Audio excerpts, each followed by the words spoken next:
Baik, selamat pagi anak-anak. Di sini Bapak akan sedikit menjelaskan bagaimana caranya mengerjakan tugas peta wilayah tempat tinggalku. Nah, di tugas kali ini kalian akan sedikit belajar tentang skill-skill yang harusnya kalian pelajari di pembelajaran IPS ya, tentang kondisi geografis. Tapi di sini kita bisa melihat kata-katanya peta wilayah tempat tinggalku. Kalian pasti pernah melihat kata peta wilayah gitu kan, kayak peta wilayah Indonesia, Jawa Barat atau Kabupaten Bandung ya. Di sana kalian bisa menemukan yang namanya garis lintang, garis bujur, kemudian warna-warna hijau untuk menunjukkan dataran rendah, hijau tua untuk dataran tinggi, warna biru untuk laut dan sebagainya. Itu untuk hal ini itu akan memakan banyak waktu dan itu harusnya dimasukkan dalam suatu proyek. Nah, karena tugas ini ya bisa harus dikatakan dikerjakan sekarang, jatuhnya kalian dalam kotak ini akan mengerjakan bentukan peta wilayah itu seperti denah. Denah itu adalah bentuk sederhana gitu kan dari peta yang hanya menunjukkan titik-titik tertentu yang dimaksudkan, seperti undangan pernikahan contohnya.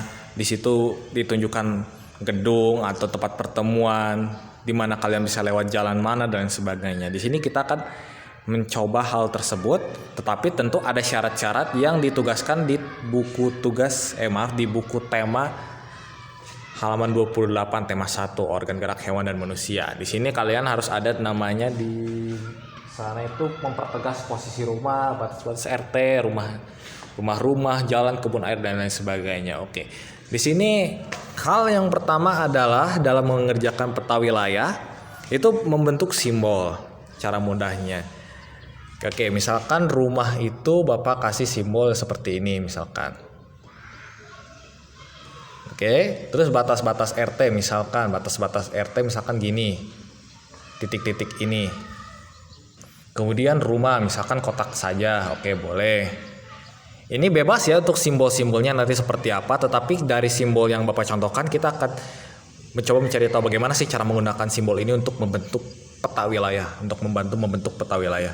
Kalau jalan ya misalkan seperti ini jalan, atau dikasih garis titik boleh, itu bebas. Tapi di sini Bapak nggak kasih titik-titik, langsung aja jalan seperti ini. Kemudian di sini ada kebun, misalkan kebun begini, boleh misalkan bentuknya bunga, kalaupun di dekat ada taman bunga atau kebun bunga itu bebas, tapi Bapak gunakan ini. Kebun, sawah atau apapun itu bebas, kalian harus membentuk simbol sendiri. Nah, untuk aliran air, nah Bapak gunakan ini 3 gitu kan, untuk menunjukkan aliran air atau sungai atau apapun.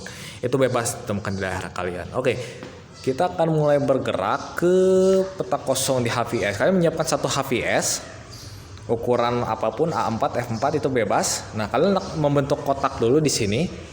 Maaf, persegi. Nah, kita di yang pertama itu adalah mempertegas posisi rumah. Oke, Bapak akan tempatkan posisi rumah yang paling nyaman ya untuk mengerjakan peta wilayah itu, misalkan di tengah-tengah persegi. Oke, misalkan rumah Bapak ada di tengah-tengah di sini. Oke. Kalian harus melihat keluar. Di depan kalian ada jalan tidak? Di samping kiri kanan depan belakang kalian ada rumah tetangga kalian tidak? Atau ada batas RT atau ruang pertemuan dan sebagainya. Misalkan di rumah ini ada jalan dari ujung ke ujung misalkan.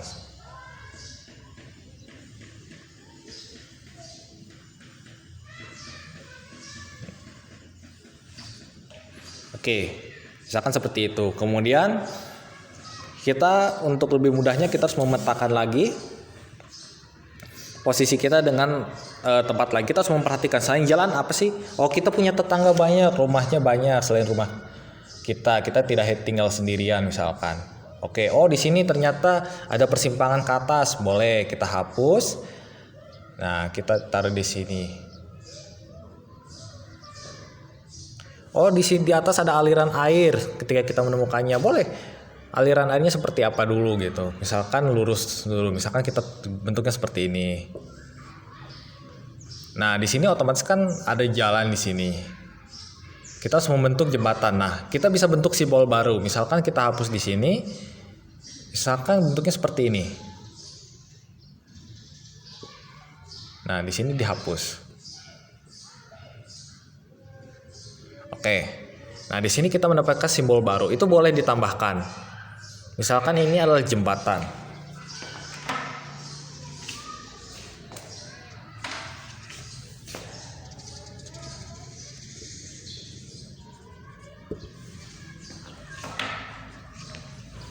Terus misalkan seperti ini, dua bentuk oval, maaf, bentuknya seperti itu, kemudian jalan seperti ini. Oke. Itu simbolnya seperti apa itu kalian bebas, tapi nanti seperti ini bentukannya untuk menunjukkan ini adalah suatu jembatan untuk melewati aliran air. Oke. Kemudian kalian menemukan selain jalan itu kebun, ternyata di sebelah sini ada kebun yang luas sekali. Oke, misalkan kita kasih batasan segini lah, ada kebun atau sawah atau apapun gitu.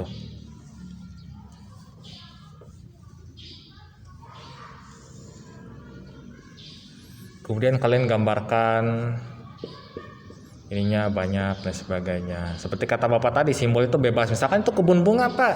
Oke, boleh. Misalkan gambar bunga. Pak, itu kebun anggur, Pak. Oke, boleh. Misalkan kita gambar banyak. Kemudian taruh di sini, kita gambar anggur lagi dan sebagainya, itu bebas.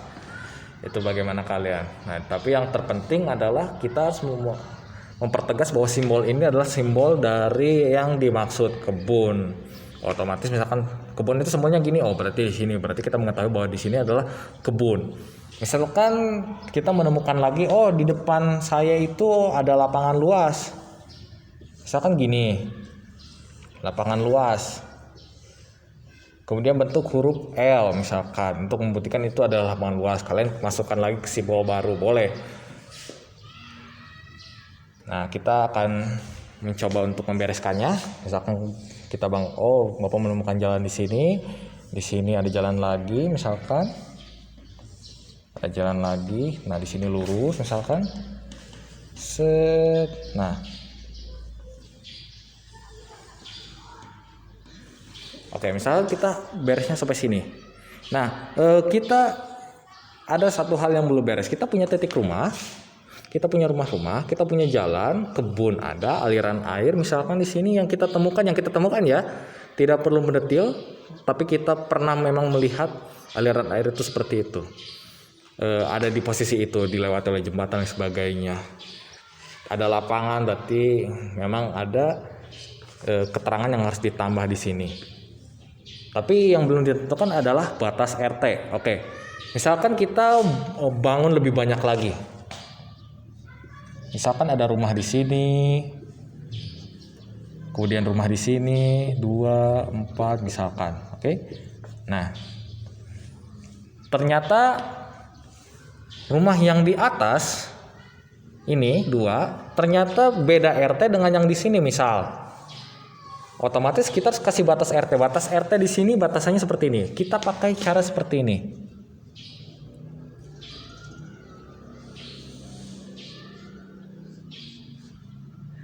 Misalkan ya. Maaf. Oke. Misalkan ini batas RT. Tapi Pak ada jalan di sini, Pak. Misalkan. Oke. Itu tidak apa. Karena memang simbolnya beda. Simbol jalan seperti apa dan simbol batas RT seperti apa. Karena untuk patokan kita menilai simbol ini artinya apa, kita harus lihat lagi di keterangan yang dibuat. Oke? Jadi seperti itu caranya. Jadi kita bisa membedakan ini RT berapa, ini RT ini dengan RT ini adalah RT yang berbeda. Jadi seperti itu ya anak-anak.